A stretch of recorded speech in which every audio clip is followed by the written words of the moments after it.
দেখছেন যে চেলসি ফ্যানরা শুধুমাত্র স্তেভা উইলিয়ানের খেলা দেখার জন্য টিকিটের জন্য হুমড়ি খেয়ে পড়ছে বলা চলে, এবং তাদের মাঝে এক্সট্রা একটা উত্তেজনা কাজ করছে। এর আগেও লাস্ট কিছু বছরে চেলসির যদি বড় তারকার কথা বলেন তাহলে সবার আগেই নামটা আসবে কোল পালমারের।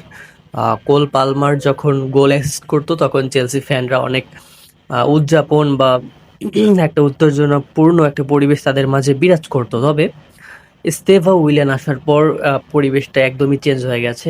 চেলসিতে যদি আপনারা খেলা দেখেন, স্টামফোর্ড ব্রিজের দর্শকরা, বেশিরভাগ দর্শকরাই বর্তমান মেইন ফোকাসে রেখেছেন স্তেভা উইলিয়ানকে, কারণ এটা আমরা মোটামুটি সবাই শিওর যে স্তেভা উইলিয়ান চেলসি এর একজন ভবিষ্যতের মহাতারকা হতে যাচ্ছেন, এটা মোটামুটি আশা করা যায়। এবং চেলসি কোচও স্বয়ং বলেছেন যে স্তেভা উইলিয়ানের খেলা দেখার জন্যই আসলে দর্শকরা মাঠে আসে। এরকম প্রতিভাবান খেলোয়াড়কে সবাই নিজেদের দলে চায়, তিনি নিজেকে ভাগ্যবান মনে করছেন।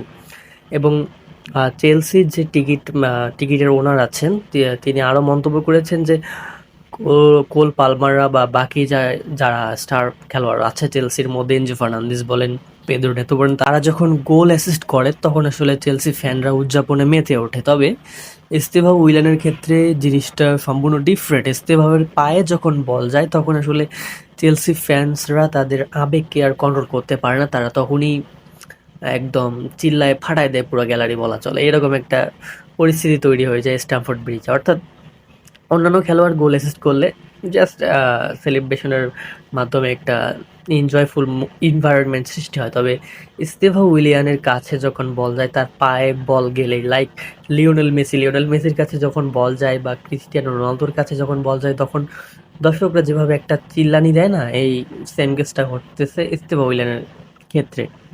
তো ব্রাজিল বলেন, আর্জেন্টিনা বলেন, অন্যান্য দেশের কথা বলেন, জামাল মুসিয়ালারা আছে, আরেকদিকে আপনার আলভারেজরা আছে, ব্রাজিলিয়ার ভিনিসিয়াস রদ্রিগোরা আছে। তো উঠতি যেসব তারকা আসলে আছে তাদের মধ্য থেকে সবাই অনেক ভালো করছে। তবে ইস্তেভা উইলিয়ানের ক্ষেত্রে বিষয়টা একটু, আমার কেন জানি মনে হচ্ছে ইস্তেভা উইলিয়ানের ক্ষেত্রে বিষয়টা একটু এক্সেপশনাল। তিনি আসলে একজন এক্সেপশনাল মানুষ। তার ম্যাজিক্যাল একটা ক্যারিয়ার আমরা আশা করতেই পারি চেলসির সাথে।